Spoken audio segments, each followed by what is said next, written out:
Hi there, I'm Alexandra with Arda Wigs Canada and welcome to another edition of Arda Wigs Canada at Home. Thanks for joining us for EVA Foam techniques. Step one of any EVA foam project is a pattern. Most of the time, especially with armor, you want to start with some kind of pattern, but creating patterns is a tricky feat all in itself. There are many large items, crazy shapes, and complex shapes that you want to create in not foam before you move on to your final material. Other great starting points for foam projects is with pepakura, papercraft, or even clothing patterns. They're a nice starting point for your elaborate shapes and they're easy to come across. You can download lots on the internet from various sources. This is a concept sketch of a suit of armor. Today we'll be covering complex spalders and pauldrons that feature two layers and a big, domy, gravity-defying shape. Lumen's Workshop Form Light comes in gray and black, and we're going to be using 5mm for our armor set today. You can use Sharpies or pens to mark on the gray, and there are white Sharpies available to mark on the black.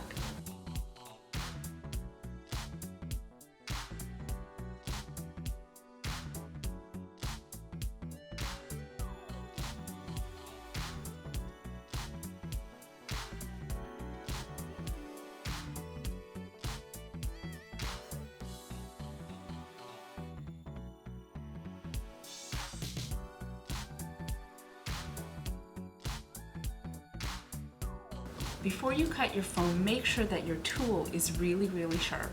The sharper your knife, the better quality of a cut you'll get. It'll be much smoother. Because of the abrasive nature of EVA foam and other foams, as you cut, your blade will get dull. That's why it's great to purchase a little sharpening stone or have a sharpening rod handy, so every few cuts you can sharpen your knife and keep your cuts looking smooth and perfect.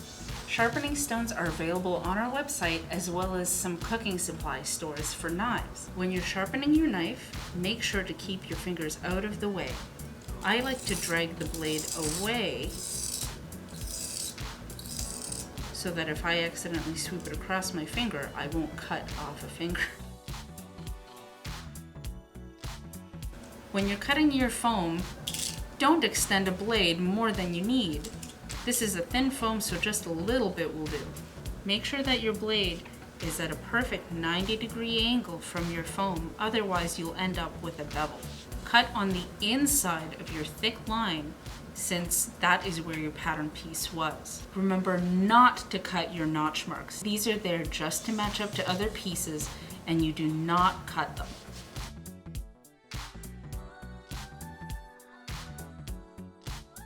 If your blade isn't sharp,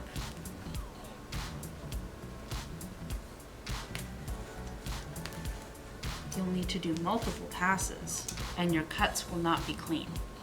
A dull blade is much more dangerous because you'll have to put on a lot more force. But a smooth, sharp blade will glide through your foam like butter. Next, it's time to glue your pieces together. LePage brand contact cement heavy duty is available at most hardware stores. I like to use a little syringe because it allows me to have a small amount without fumes going everywhere. Contact cement lets off a lot of fumes. Don't do it inside because it'll make you and others around you very sick. Use a respirator when working with contact cement.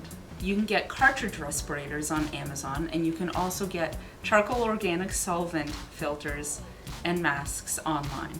I like to do 2 coats before I try to stick the pieces together.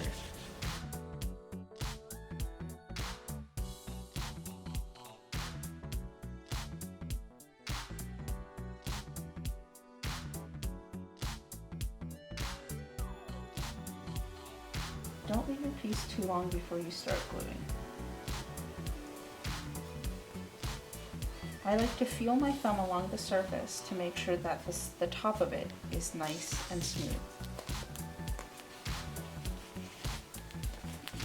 Then I press it each way,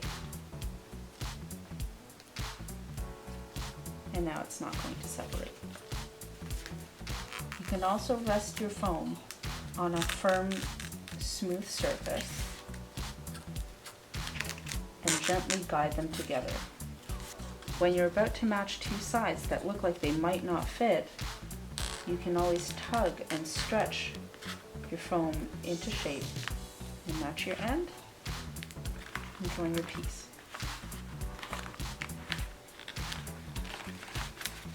Press your pieces together firmly.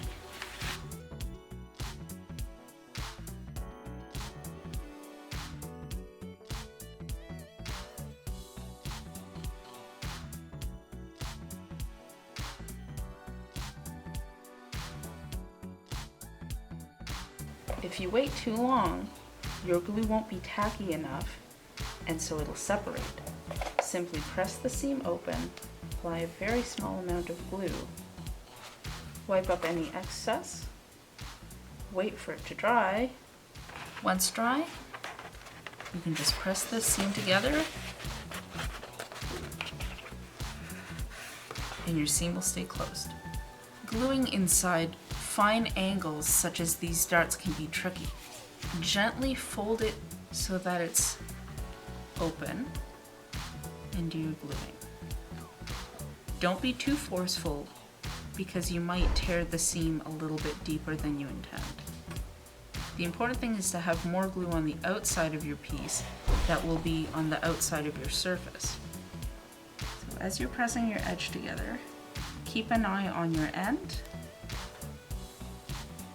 and slowly, gently, carefully stick it together and make sure to press very, very thoroughly.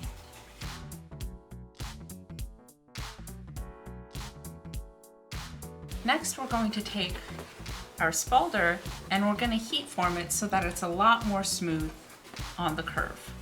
Get something round at home. Beach balls, basketballs, foam head, wig head companions, anything round, even salad bowls that might serve as a good form. The important thing to remember when working with heat is to heat your piece thoroughly, both sides if you can, and that this foam will stay in the shape that it is cooled in. When heating your foam, any heat gun that goes at least 400 degrees will do great. This is a special gun that actually has a temperature readout so that I can know exactly what kind of heat I'm putting onto my pieces. Hair dryers do not get hot enough to affect foam. You'll want something as hot as a heat gun in order to get your foam hot enough.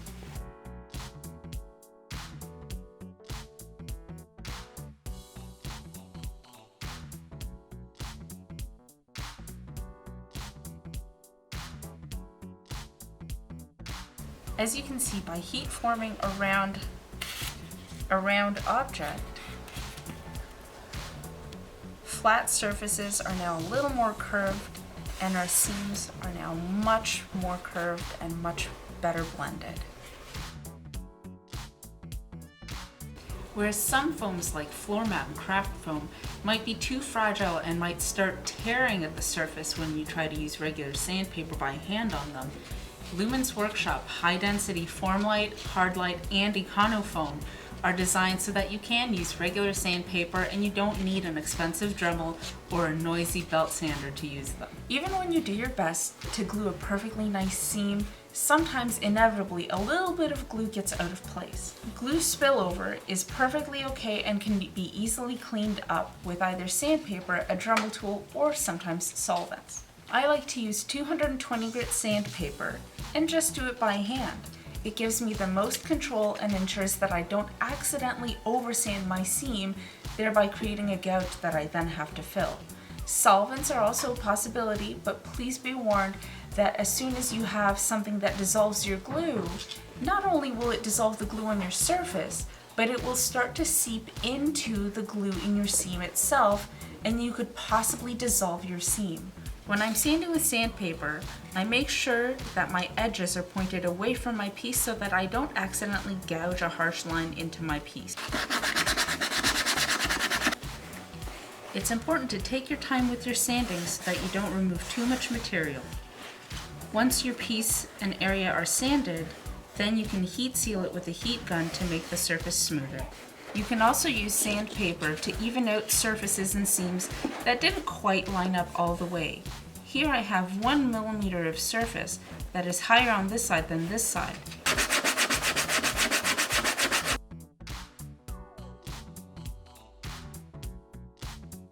When it comes to smoothing out your seams, manual sandpaper is a great way to get lots of control quietly and not a lot of mess.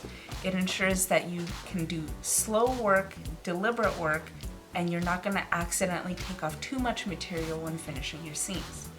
If you have seams that are a lot messier and need a lot more work, a Dremel is a great way to take off a lot of material quickly, but be careful.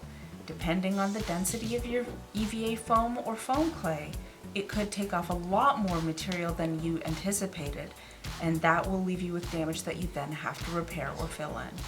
I'm using a stone bit that will help me remove material slowly and polish it with heat a little bit. Because as it spins, it creates a lot of friction and warms things up, it will create a much smoother surface than a sanding drum bit, which will take a lot of material off quickly, but it will leave the surface a lot rougher. Make sure that you put on safety goggles because any little pieces that are flying off are going to be coming fast and furious, and you want to protect your eyes.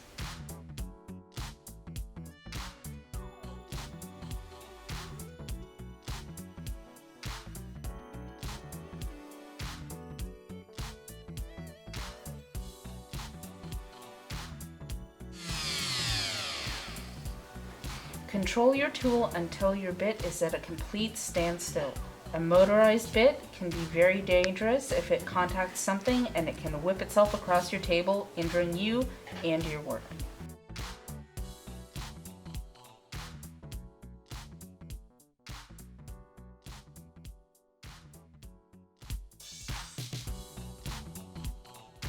The sanding drum bit took material off a lot faster.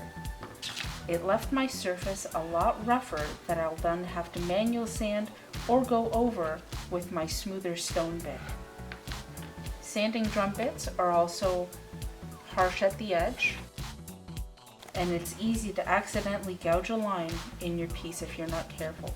If you have thicker pieces, such with our Lumens Workshop prop blocks, which come as thick as 5 centimeters, using a Dremel that has a very limited head size can be tricky. Even with your best efforts, you might end up with a lot of gouges along a very wide area. If you have access to it, try using a belt sander, or if you don't have access to a belt sander, you can always get some manual sandpaper, wrap it around a block, and just have some patience with it. Sometimes your seams aren't perfect. They don't quite line up, or you accidentally get some battle damage. This is where you need to fill some stuff in. If you have a large area, foam clay is awesome for this. Before you start filling in your seam, take a tiny bit of water and work it into your seam so that it's moistened but not wet. Take a small amount of clay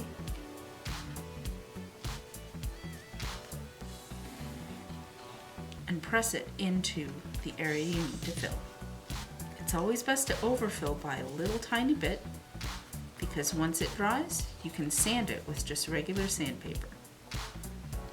This clay has already filled in the seam and is already dry.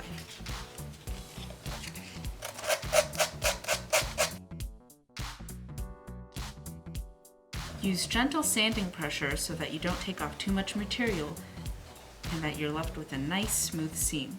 If you find that you still have a little more to fill in, you can always add more clay once you moisten the surface a little bit and repeat the process as many times as you need. If you just have a small seam to cover and you want to end up with a smooth glass-like finish in that area, you can use foam clay, but we recommend DAP Quick Seal, which is a flexible adhesive and caulk. When you first get it, make sure to cut off the tip, and this smooth glue-like substance can easily be smoothed in to fill your seams. Note that with Quick Seal, you'll need multiple coats because as each layer dries, it shrinks a little bit. The bonus of using the DAP Quick Seal is that it stays very flexible, so even if it's in an area that bends a lot, it's not going to crumble. The foam clay is great for areas that are not going to move around a lot. When you heat up the surface of EVA foam, the surface pores of the foam start to shrink and tighten up, giving the surface of your foam a much smoother, glossier finish. This allows your paint to sit on top much better and can even enhance or diminish textures depending on how you heat it.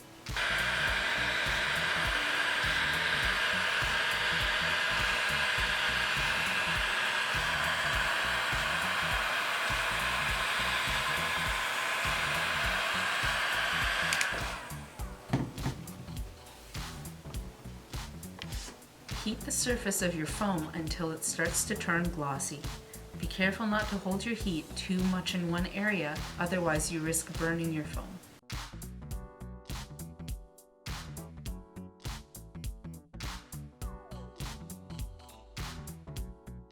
Flex Bond is a wonderful primer and sealer designed for foam and props. Simply paint it on your piece before you start painting, or even blend it with your acrylic paints before you start painting to give your surface a much smoother, more durable finish. When it comes to using brushes with your Flex Bond, because Flex Bond is a very thick primer, you'll want to use brushes that have very fine and very soft bristles. These brushes are from IKEA and are very, very nice and soft. And watercolor brushes are also very, very excellent. Use a fine bristle brush to get the best, smoothest finish. You can water Flex Bond down with a little bit of water or a lot of water, and more thin coats can give you a better result than fewer thick coats. Flex Bond goes on white but dries to a clear, glossy finish.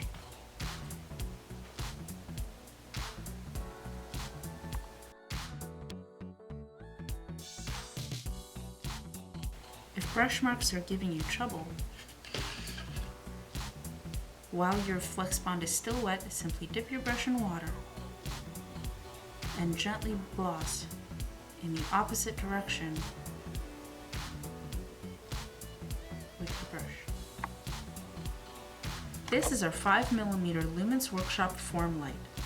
This side has not been heat sealed. This side has been heat sealed. This piece has not been primed by Flex Bond. It is only acrylic paint that you can get at any craft store or dollar store. 1 coat, 2 coats, 3 coats, 4 coats, and this is 4 coats sealed with Flex Bond over top. Now let's flex each of these sections and see how well the acrylic paint puts up with abuse when it hasn't been primed.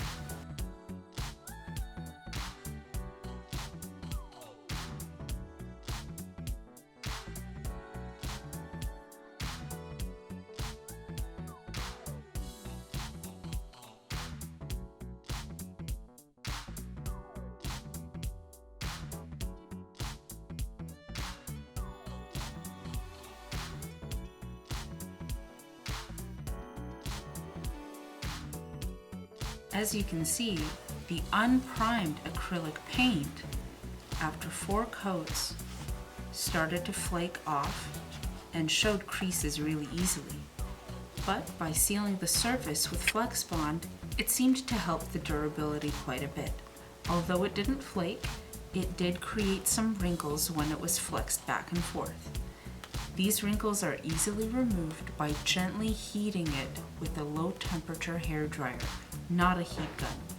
Heating foam that has been painted or sealed with a heat gun will produce air bubbles bubbling up from underneath and stretching out your paint and sealed surfaces. This acrylic paint has been mixed with the Flex Bond, 2 parts paint to 1 part Flex Bond, mixed beforehand before painted on. This side is unheat sealed. This side has been heat sealed. Here we have 1 coat of our mixture, 2, 3, 4, and 5 coats of our mixture.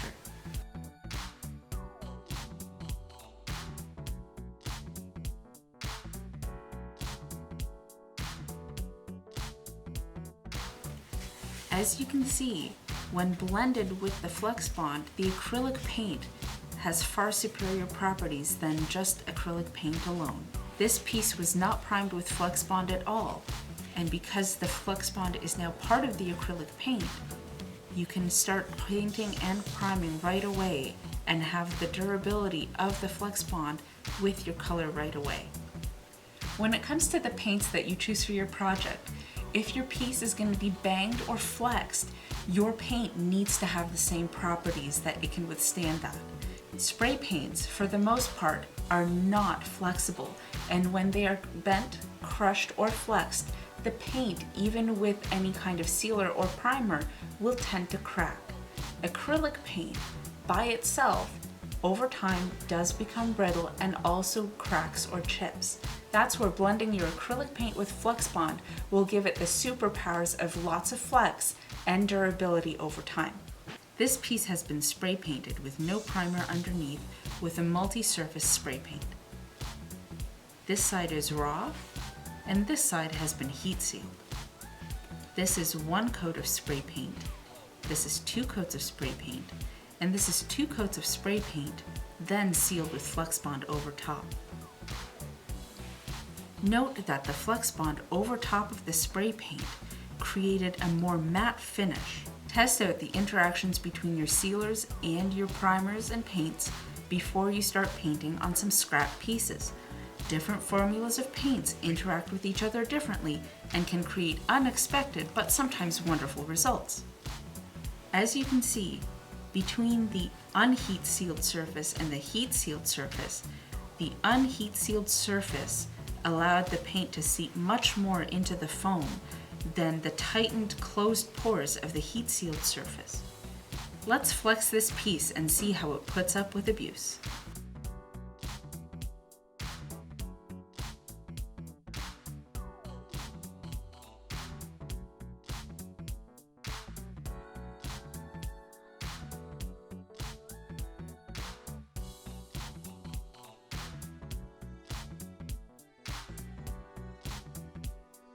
On the single coat of paint, when flexed, the spray paint stayed fairly well, but it was still starting to flake off when scratched.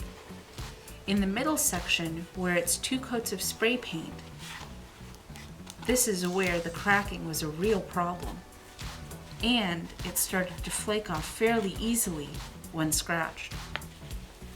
On the third section, where it's 2 coats of spray paint followed with the Flex Bond, although the Flex Bond protected the surface, the spray paint itself is not flexible, and when the piece is flexed, you can clearly see the cracks underneath the Flex Bond. After you've worked really hard on your paint job, it's best to seal your work. There are many different types of seal sprays out there, ranging from glossy finish to matte and even satin finish. Take the time to investigate what surface finish you want and what spray finish will work best with your project. Make sure that, again, if your piece needs to flex, that your finish seal will flex as well. There are many rubberized sprays in clear and semi-gloss that are available on the market so that you can seal your work while still having it flexible. Thanks for joining us for EVA Foam Techniques. If you've enjoyed your time with us, make sure to subscribe down below and join us on Instagram, Facebook, and Twitter for more great tutorials and tips on EVA foam crafting, foam clay, and wigs.